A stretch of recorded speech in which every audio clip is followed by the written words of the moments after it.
I'm Juan. I'm Graham. We're in Vancouver, and Juan's gonna be asking me questions every week about Poly B piping. Let's get into it. Let's go, baby. Okay.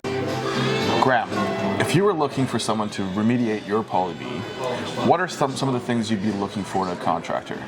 Well, if I was to use a company other than our own, I've actually composed a list of points that you should be looking for when hiring a Poly B contractor. Now, I understand our company's not going to be doing every single Poly B replacement, but I would love to raise the bar on how everybody does their replacements. And I have no problem teaching other companies and giving them points and hints and pointers on how to do this, but there is about 8 different points that I would be looking for when hiring a Poly B contractor. Okay. Number 1 is experience. Experience. Every plumber, yes, can do a Poly B replacement, but the guys that do this on a daily basis know where to cut the holes. They don't make mistakes. They know exactly what obstacles they're going to come into. They know exactly how long it's going to take. So experience makes perfection when it comes to a Poly B replacement.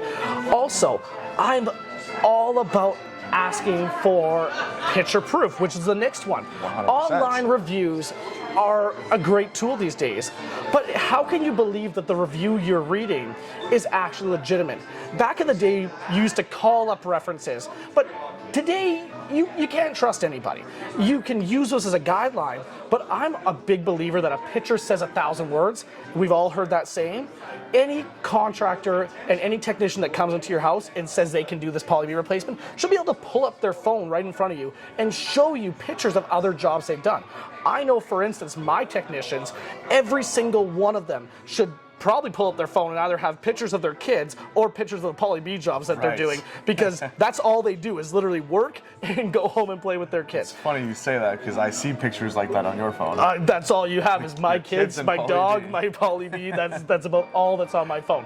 14,000 pictures of Poly B and about 10 of my kids. That's about all we have right now. All work, no play, pretty much. The other thing is subcontracting. You got to ask these contractors, do you subcontract? And that's a big deal because subcontracting, you not only have your plumbers in there, but when you're doing a Poly B remediation, you have to cut open all the holes in the ceiling, the walls, then you've got to patch it all. So you need a taper, you need a painter, and you need a texture guy that can refix all your ceilings. Now, if the contractor isn't doing everything in-house, he's got to subcontract to all these other trades. The problem with that is some things can get broken in your house. Now we have a liability issue. Who's responsible? Everyone's going to deny that they broke something in your house if something gets broken. And is it the plumbing company who subcontracted it, or is it the homeowner that's responsible for this? And you could have a nightmare. Again, warranty work. Let's say the pipe bursts. Now, are they warranting this drywall work that got done after? Who's responsible? When you go with a company that does everything in-house, if the pipe leaks, you know that they're going to cover the drywall, they're going to cover the piping, they're going to cover everything to restore you back to where it is. It's a one-stop shop. Now, you got one person to call.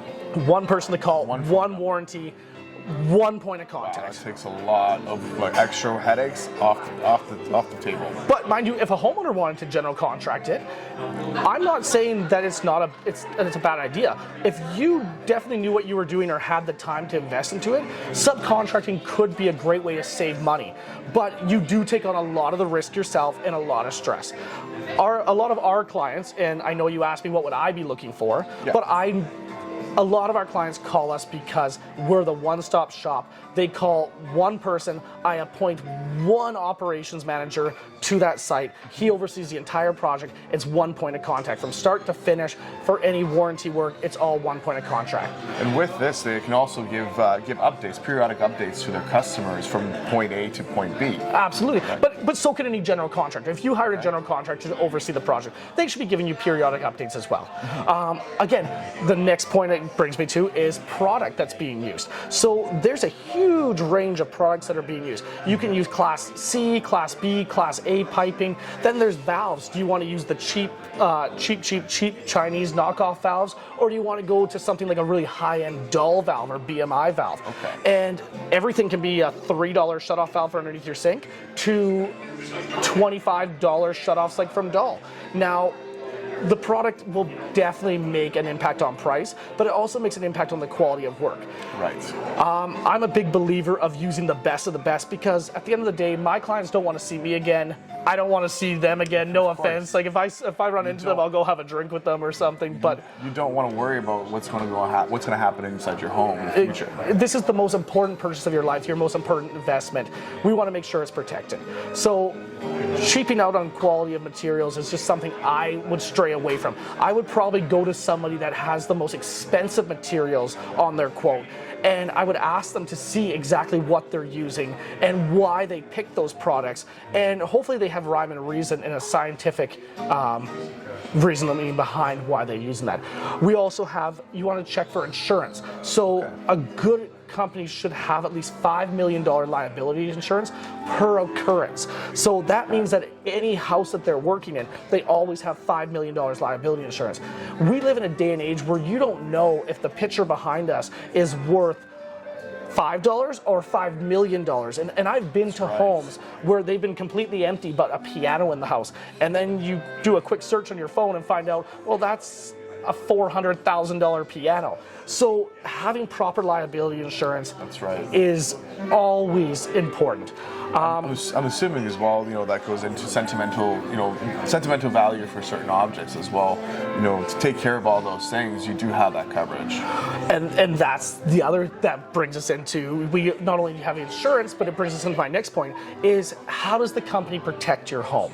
You want to make sure that the company is using dent-proof material on all hard surfaces. They're wrapping all the carpets completely. They're putting bubble wrap on banisters if they need to. They are plasticking off rooms that they're not in. They're using 4-stage HEPA filters to mitigate the dust. All these things on how you prep a home. Yes, it drives the price up on the remediation, but it gives a full job. And trust me, after almost 20 years of doing this, I've tried cheaping out. I've tried finding ways to cut corners, and you get customers that end up getting mad at you and saying, hey, my house is filthy, or you did a scratch on my hardwood. And I found out the best way to do it is just to put more money into it and actually prep the home properly, because preparation makes perfection. And that's one of our core values at our house. We always prep to make a perfect job at the end. And then that also goes into guarantees. A good contractor will give you a guarantee, not just for the work that they're doing, but that they're actually taking out 100% of the Poly Blvd. Because if they're not, what's the point of even doing the remediation? If they're going to leave 4 inches underneath a tub, a jacuzzi tub behind a shower. I've heard of some of these nightmare stories where there is only a 6 to 12 inch replacement, and because nobody can see it, it's been hidden into walls or underneath cabinets. Yeah. I can only imagine what that's like for a homeowner to find out. Well, the worst spot to have your leak is an inaccessible spot. I've heard some people that say, let's only replace what we can see. Well, that makes no sense to me. I want it to leak where I can see it. I want it to leak in the mechanical room. I want it to go down the floor drain. I don't want it leaking above my kitchen. So you want to guarantee that they replace 100% of the Poly B, but also we want guaranteed timelines. So from an engineering perspective, we love having guaranteed timelines. And any plumbing contractor, any Poly B contractor worth their salt will be able to guarantee start and finish dates, and should be able to apply penalties if they're late on those dates as well. Absolutely. Things happen, but you've got to keep customers up to date, and you have to be prepared to pay a penalty if you're not guaranteed done on those dates. Because a customer usually has to vacate the house while they're working there. 100%. So they want to know, do I book a hotel for 5 days, 6 days, 7 days, 8 days, 10 days, whatever it is, the contractor should be able to guarantee this is how many days they're out of the house. And then warranty. You want to make sure the company actually has the physical means and financial means to pay for the warranty. So we have a huge reserve account with Urban Piping, but not only do you have a warranty, you should have a warranty fund as well. Because let's say, face it, accidents do happen. But if it's only a couple $1,000 leak or a couple $1,000 mistake, are you actually going to pull your insurance and raise your own premiums? Or do you want to make sure you have a big enough bank account that you can fix these on your own and make sure the customer's happy? If somebody scratches hardwood, for instance, do you have the $5,000 to re-sand the whole customer's floor? We want to make sure that this isn't always an insurance issue. So that goes back to experience. Usually the older companies have a bigger float that they can manage and handle things like this. This isn't a small job. You do not want a one-man contractor doing this site. You want the bigger companies that have the financial means to handle it from start to finish. And those are my major points. Yeah, and it's about taking care of the homeowner. It's always about taking care of the homeowner. It's about making sure that the house is taken care of from start to finish, that there's no damage in the house, and if there is damage, the company can cover it. We want to make sure 100% of the Poly B lien is taken out of the house. We want to make sure that the customers are always happy and that the job is finished in a timely manner. Right. And those are the biggest things. So we've actually put together on our website a contractor's checklist, and we will send it out to everybody. We have it on our media page that anybody can download. If another plumbing company wants to know how we're doing the work, they can reach out to us and we'll let them know how we do it. It's all about raising the standard in the industry so that we're not getting these cut rate companies that are doing hack jobs. We want this to be a 5-star experience for all of our customers, and even customers that aren't ours. Right on. Can we just throw a link for that in the bio? Absolutely. We'll get a link thrown in the bio here. Awesome. I love that. Thanks. No problem, buddy. Thanks, Graham. Thank you.